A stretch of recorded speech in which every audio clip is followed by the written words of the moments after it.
बड़कपन है कि उन्होंने कुछ नहीं मांगा हमसे, लेकिन दुनिया तो देख रही है, अगर अनु को खाली हाथ भेजे तो दुनिया ताना मारेगी। और नहीं, मैं ना अपनी अनु को ताना नहीं सुनने दूंगी, क्योंकि मुझे पता है कि ताने सुनने पे कैसा महसूस होता है। आपको कैसे पता है? भूल गए? आपकी माँ मुझे कैसे दिन भर ताने मारती थी, जबकि मैं तो अपने साथ अपने वजन के धान और खटिया और लोहे की अलमारी तक लेकर के आई थी, फिर भी दिन रात आपकी माँ मुझे ताने मारती थी। पुष्पा जी, आप कहीं की बात कहीं भी जोड़ देती है। अभी इस मामले में मेरी माँ को लाने की जरूरत थी क्या? अच्छा ठीक है, सॉरी।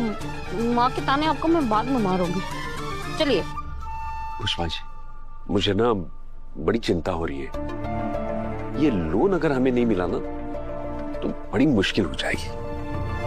आप फिक्र मत कीजिए, परवाने ने रास्ता दिखाया है तो इंतजाम भी वही करेंगे। जय माता दी। जय माता दी।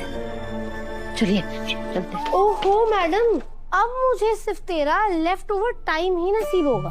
लोग ना बिल्कुल सही कहते हैं कि शादी के बाद ना लोग फ्रेंडशिप्स को ऐसे साइडलाइन कर देते हैं। आज नील जी जो बिजी है इसलिए आई है मुझसे मिलने, और ना मेरे लिए कहाँ टाइम था मैडम के पास। तू ना ताने मन में एकदम पुष्पा आंटी पे गई है क्या? भिगो भिगो के चुन चुन के ताने मार रही है। मान गए, पर कोई बात नहीं, तेरी शादी भी ना बस कुछ दिनों में होने वाली है। फिर ये सारे ताने ना मैं तुझे सूद समेत वापस मारूंगी। सब नोट कर रही हूँ मैं। अच्छा मैडम, पर आपको इसका मौका ही नहीं मिलने वाला, क्योंकि मैं तेरी तरह नहीं हूँ। मैं शादी के बाद भी ना बिल्कुल सेम रहने वाली, ना मेरे रिश्ते बदलेंगे ना मेरी फ्रेंडशिप्स। ऐसा कुछ नहीं होता मैडम, मैं भी यही दावे करती थी, लेकिन देख सब बदल गया। हमारे अंदर ना एक बटन होता है जो ऑटोमेटिकली क्लिक हो जाता है और सब कुछ बदल जाता है। तेरे साथ भी यही होने वाला है। सच्ची? हाँ जी। सब कुछ बदल जाता है मतलब? जैसे तेरा और नील का जो रिश्ता था उसमें भी कुछ चेंजेस आए हैं? हाँ, बदल तो गया। हाँ, जैसे कि पहले जो मिलने के लिए बेचैनी होती थी ना, अब उसमें सुकून मिलता है। अनु, शादी के बाद ना प्यार और बढ़ जाता है। नील से मेरी शादी को कितना टाइम हुआ है? थोड़ा सा ना, लेकिन अचानक से सब कुछ बदल गया है। पहले हम एक दूसरे को ढूंढते थे, लेकिन अब एक दूसरे में खोने का हक रखते हैं। नील के लिए जो मेरी जो केयर है ना, वो सिर्फ बातों में नहीं, हर एक छोटी चीज में दिखती है।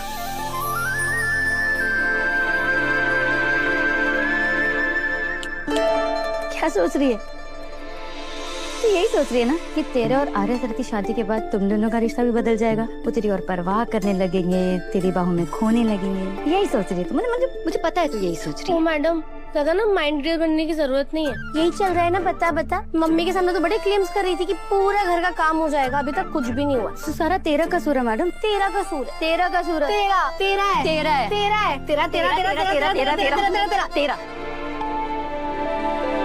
अच्छा, जतिंदर के बारे में कुछ पता चला? मैंने उसकी पूरी फील्डिंग लगा के रखी है, बहुत जल्द उसका पता चल जाएगा। आर्या, मैं एक चीज सोच रहा था, जो जलंधर है ना, ये जिस तरीके का आदमी है ना, ये तेरी शादी में कोई ना कोई प्रॉब्लम खड़ी करने की कोशिश जरूर करेगा। पर देख, तू उसकी टेंशन मत ले, तू शादी पे ध्यान दे। मैं हूं ना, मैं वो सब देख लूंगा। मैं जानता हूं, जब तक तू मेरे साथ है ना, कोई प्रॉब्लम मुझ तक पहुंच ही नहीं सकती।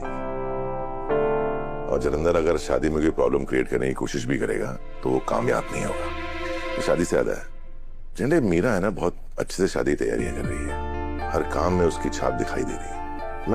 मैं मिल के आता हूँ उससे। और सुन, तुझे आज की सारी मीटिंग्स पोस्टपोन करनी पड़ेंगी। अरे क्यों, क्या हुआ? कुछ अर्जेंट काम है क्या? अर्जेंट भी और दुनिया का सबसे इम्पोर्टेंट भी। समझ गया मेरे रोमांटिक हीरो, ये तेरे लिए दुनिया में सबसे इम्पोर्टेंट काम क्या है। जाइए जाइए, अपना अर्जेंट काम कीजिए, जब तक हम यहाँ ऑफिस का काम संभालते हैं। जाइए।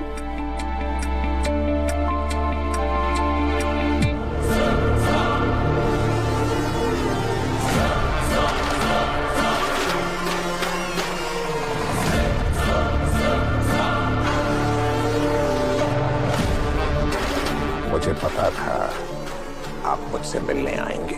कैसे? क्योंकि आप आर्यवर्धन से शादी करना चाहती हैं, पर आर्यवर्धन किसी और को चाहता है। ये बात मैं पहले भी सुन चुकी हूँ और ये बात आप पहले भी बता चुके हैं। काम की बात करें? ओ, आप काम से काम रखने वाली इंसान हैं। Ultra practical. गुड, अच्छी बात है, मुझे ऐसे लोग बहुत पसंद हैं। आर्यवर्धन मेरा दुश्मन है। तो आप मुझे भी अपना दुश्मन ही मानिए फिर।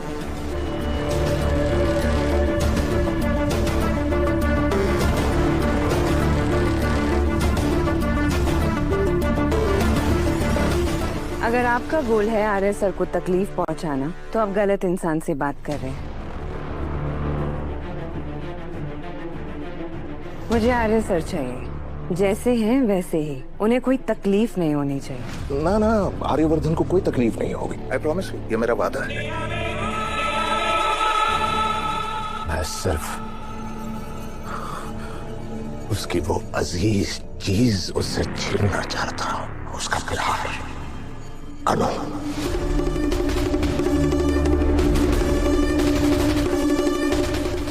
अनु से कोई प्रॉब्लम नहीं है ना आपको? आपकी दुश्मनी है ना? मैं तो सिर्फ अनु को आर्यवर्धन से छीनना चाहता हूं। जैसे ही अनु आर्यवर्धन की जिंदगी से बाहर निकल आएगी, आर्यवर्धन तड़पेगा, उसका सुख चैन उसके हाथों से निकल जाएगा। तब जाकर एहसास होगा आर्यवर्धन को कि खाली हाथ रहना क्या होता है।